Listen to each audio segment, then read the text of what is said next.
1er août 1899. Jésus affectionne les âmes pures. Ce matin, mon très gentil Jésus m'a transporté hors de mon corps et m'a fait voir la corruption dans laquelle gît l'humanité. C'était horrifiant.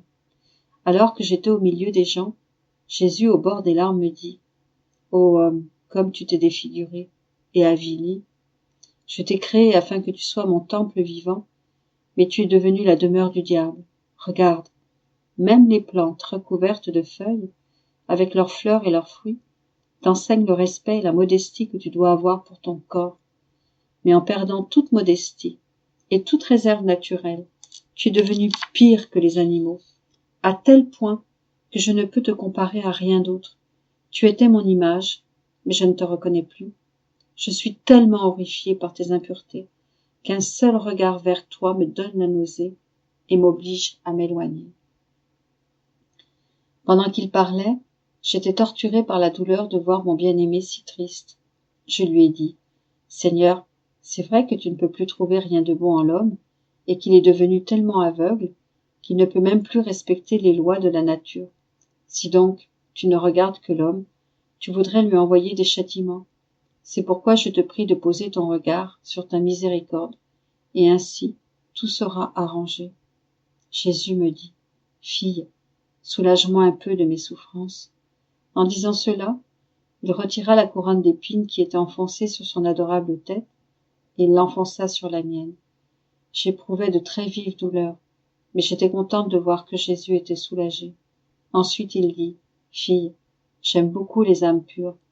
Autant je suis obligé de fuir les âmes impures, autant je suis attiré par les âmes pures comme par un aimant, et je viens habiter en elles. À ces âmes, je prête volontiers ma bouche, afin qu'elles parlent avec ma langue, et qu'ainsi, elles n'aient aucun effort à faire pour convertir les âmes. Je me délecte non seulement à perpétuer ma passion en ces âmes, et ainsi à continuer en elles la rédemption, mais je prends aussi plaisir à faire s'épanouir mes propres vertus en elles.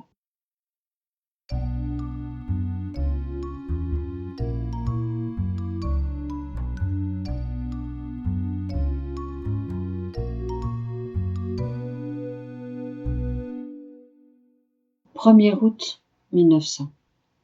Mon adorable Jésus continuait de ne venir que rarement et seulement pour peu de temps. Ce matin, je me suis sentie totalement anéantie et je n'ai presque pas osé me mettre à la recherche de mon plus grand bien. Mais lui, toujours aimable, vint et voulant infuser la confiance en moi, me dit « Ma fille, devant ma majesté et ma pureté, celui qui peut me faire face n'existe pas. Tous sont nécessairement effrayés et frappés par le rayonnement de ma sainteté. L'homme voudrait presque s'enfuir de moi, parce que sa misère est si grande qu'il n'a pas le courage de rester debout en présence de Dieu. Cependant, en faisant appel à ma miséricorde, j'ai assumé une humanité qui a partiellement voilé la lumière de ma divinité. Ce fut là un moyen d'inspirer confiance et courage à l'homme afin qu'il vienne à moi. Il a la possibilité de se purifier, de se sanctifier et de se diviniser à travers mon humanité déifiée. Ainsi, tu dois toujours te tenir devant mon humanité, la considérant comme un miroir dans lequel tu laves tous tes péchés, un miroir dans lequel tu acquiers la beauté. Petit à petit, tu t'orneras de ma ressemblance. C'est la propriété du miroir physique de laisser apparaître l'image de celui qui se pose devant lui. Le divin miroir fait beaucoup plus. Mon humanité est pour l'homme comme un miroir lui permettant de voir ma divinité. Toutes les bonnes choses viennent à l'homme par mon humanité. » Pendant qu'il disait cela, il infusa une telle confiance en moi que la pensée me vint de lui parler des punitions. Qui sait, il m'écoutera peut-être. J'avais l'intention de l'apaiser concernant tout. Pendant que je me préparais pour cela, il disparut et mon âme, courant après lui, se trouva hors de mon corps. Mais je fus incapable de le trouver, et à mon plus grand regret, j'ai vu beaucoup de personnes en prison, ainsi que d'autres, se préparant à attenter à la vie du roi et à d'autres leaders. J'ai vu que ces gens étaient consumés par la rage, parce qu'ils manquaient de moyens, pour aller au milieu du peuple pour effectuer un massacre. Cependant, leur temps viendra. Ensuite, je me suis retrouvée dans mon corps, très oppressée et affligée. «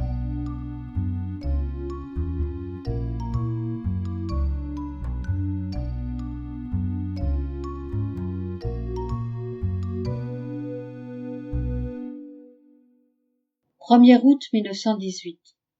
Quand l'âme gémit de se sentir froide, aride et distraite dans sa relation avec Jésus, ses souffrances réconfortent Jésus. Je vivais l'anxiété et la privation de Jésus, et je me plaignais souvent à lui. Il vint et, me pressant fermement sur son cœur, il me dit « Bois » de mon côté. Je bus le sang très saint qui jaillissait de la blessure de son cœur. Comme j'étais heureuse. Cependant, insatisfait de ce que je n'ai bu qu'une seule fois, il me dit que je pouvais boire une deuxième fois, puis une troisième. J'étais ébahie de ce que, sans que je le lui aie demandé, il m'ait offert à boire de son sang.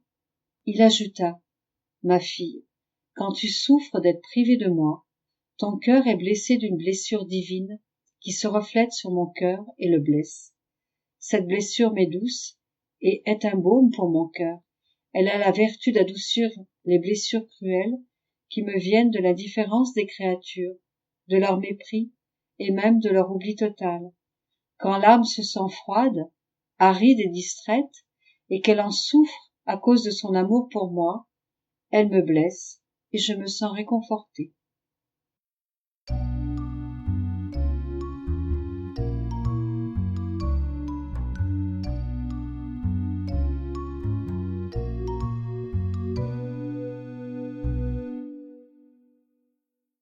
1er août 1923.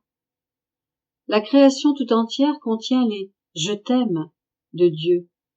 Dieu donne sa volonté à l'âme, afin qu'elle puisse lui retourner son amour, manifesté dans la création. Je me sentais très affligée, parce que, aujourd'hui, mon soleil Jésus ne s'était pas levé sur ma pauvre âme. Ô Dieu, quelle souffrance, c'est de passer une journée sans mon soleil, continuellement dans la nuit. Pendant que j'étais ainsi transpercée dans mon âme, je me suis consolée en regardant le ciel étoilé, et je me disais, comment se fait-il que mon doux Jésus ne se rappelle plus de rien? Je ne sais pas comment la bonté de son cœur peut supporter de ne pas laisser le soleil de son aimable présence se lever en moi, après m'avoir dit qu'il serait incapable de ne pas venir vers sa petite fille, puisque les petites ne peuvent pas être très longtemps sans leur père. Leurs besoins sont si nombreux que le père est forcé d'être avec elles, de les garder et de les nourrir. Ah, ne se souvient-il pas de m'avoir emmenée hors de mon corps, là-haut, au-delà même de la voûte des cieux, au milieu des sphères célestes, où nous nous baladions ensemble, alors que j'imprimais mes « je t'aime » dans chaque étoile, dans chaque sphère? Ah, il me semble voir dans chaque étoile mes « je t'aime » et entendre leur auréole scintillante résonner de mes « Jésus, je t'aime ». Mais il ne les écoute pas, il ne vient pas, il ne laisse pas son soleil se lever qui, éclipsant toutes les étoiles munies de mes « je t'aime », les absorberait pour qu'elles ne fassent qu'un avec lui. Ainsi, me levant de nouveau au milieu des sphères célestes, je pourrais y imprimer de nouveau Jésus, je t'aime. Ô étoile, s'il vous plaît, criez mais je t'aime, de telle sorte que touché, Jésus revienne vers sa petite fille, sa petite exilée. Ô Jésus, viens, donne-moi la main, fais-moi entrer dans ta divine volonté pour que je puisse emplir l'atmosphère, l'azur des cieux, la lumière du soleil, l'air, la mer, et toutes les choses de mes je t'aime et de mes baisers, de telle sorte que, où que tu sois, si tu regardes, tu puisses voir mes je t'aime et ressentir mes baisers. Si tu écoutes, tu puisses entendre mes je t'aime et le bruit de mes baisers. Si tu respires, tu puisses respirer mes baisers angoissés. Si tu travailles, tu sentes couler mes je t'aime dans tes mains. Si tu marches, tu puisses poser les pieds sur mes je t'aime et entendre le bruit de mes baisers. Que mes je t'aime soient une chaîne qui me lie à toi, et que mes baisers soient l'aimant puissant qui, que tu le veuilles ou non, te force à venir vers celle qui ne peut pas vivre sans toi. Qui pourrait dire tous les non-sens que j'ai ainsi dit? Pendant que j'entretenais ces pensées, mon adorable Jésus vint, me montra son cœur ouvert et plein de bonté me dit: ma fille, place ta tête sur mon cœur et repose-toi, car tu es très fatiguée.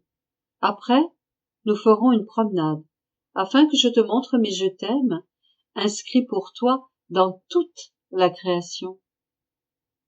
J'ai donc embrassé Jésus et, ensuite, j'ai placé ma tête sur son cœur pour me reposer, comme j'en sentais l'extrême besoin.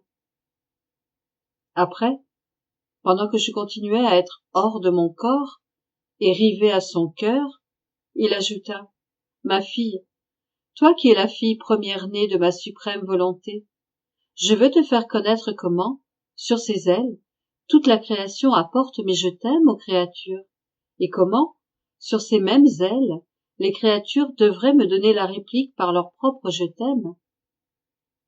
Vois le ciel azuré. Il n'y a pas un seul point de ce ciel où mes je t'aime pour les créatures ne sont pas imprimés. Chaque étoile, avec sa couronne scintillante, arbore un je t'aime. Chaque rayon de soleil apportant la lumière sur la terre, chaque parcelle de cette lumière porte un je t'aime. Pendant que la lumière du soleil couvre la terre et que l'homme regarde cette terre et marche dessus, mes je t'aime atteignent ses yeux, sa bouche, ses mains et s'étendent sous ses pieds. Les vagues de l'océan murmurent à l'homme je t'aime, je t'aime, je t'aime, et toutes les gouttes d'eau sont autant de notes qui, murmurant de concert, forment les plus belles harmonies de mes je t'aime infinies. Les plantes, les feuilles, les fleurs, les fruits ont mes je t'aime imprimés en eux. Ainsi, la création tout entière apporte à l'homme mes je t'aime, sans cesse répétés. Et l'homme lui-même, combien de mes je t'aime ne porte-t-il pas dans tout son être? Ses pensées sont scellées par mes je t'aime. Son cœur, qui palpite dans sa poitrine avec ce mystérieux tic, tic, tic, lui répète sans cesse je t'aime, je t'aime, je t'aime. Ces mots sont accompagnés de mes je t'aime. Ces mouvements, ces pas et tout le reste sont marqués des je t'aime de leur créateur.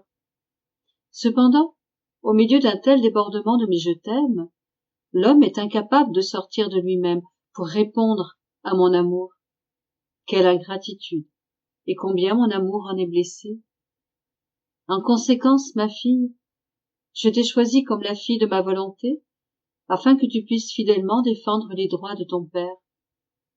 Mon amour veut absolument un retour d'amour de la part des créatures. Dans ma volonté, tu retrouveras tous mes je t'aime, et tu imprimeras les tiens dans chacun des miens, pour toi-même et pour tous. Oh, comme je serais content de voir l'amour des créatures se fusionner avec le mien. Je mets ma volonté à ta disposition, afin qu'au moins une créature, défendant les droits de mon amour, me paie de retour pour cet amour que j'ai disposé dans toute la création.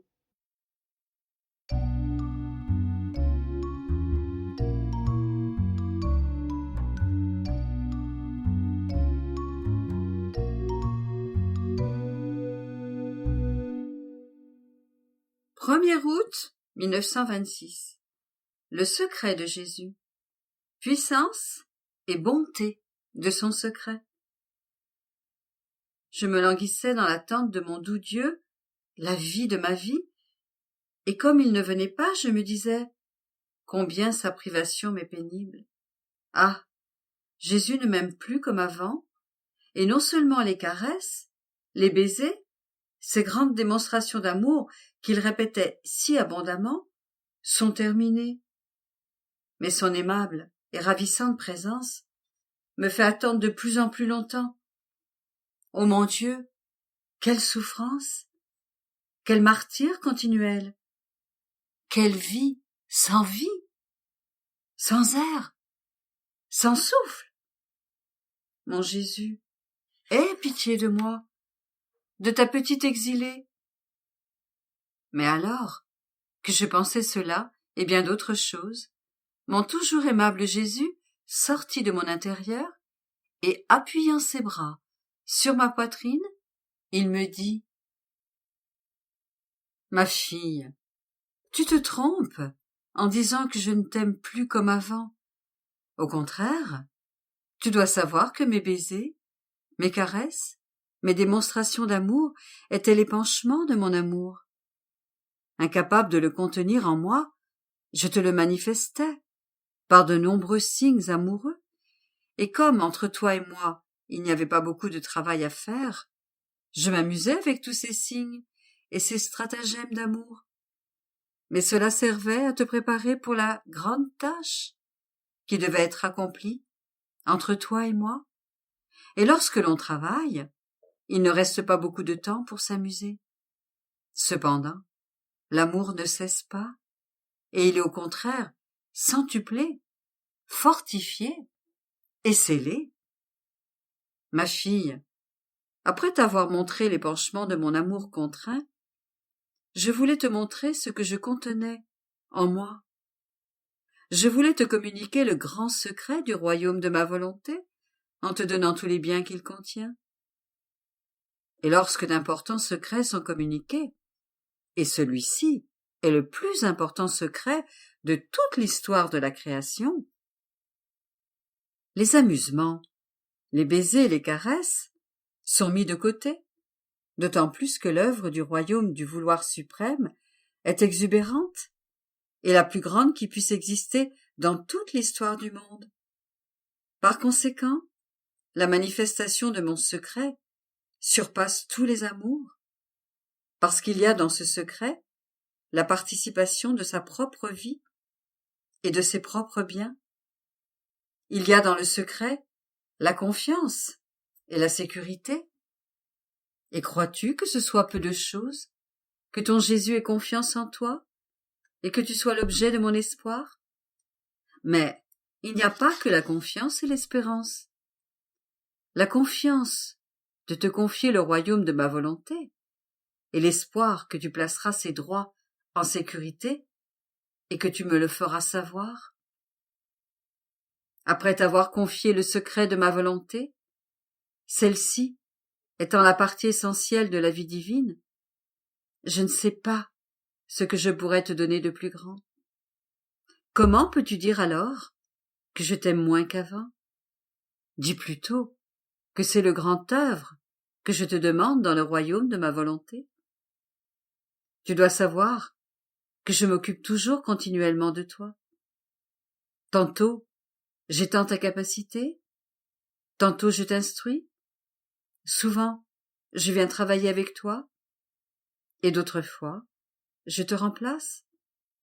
En somme, je suis toujours occupée, ce qui signifie que je t'aime de plus en plus, mais d'un amour plus fort et plus substantiel.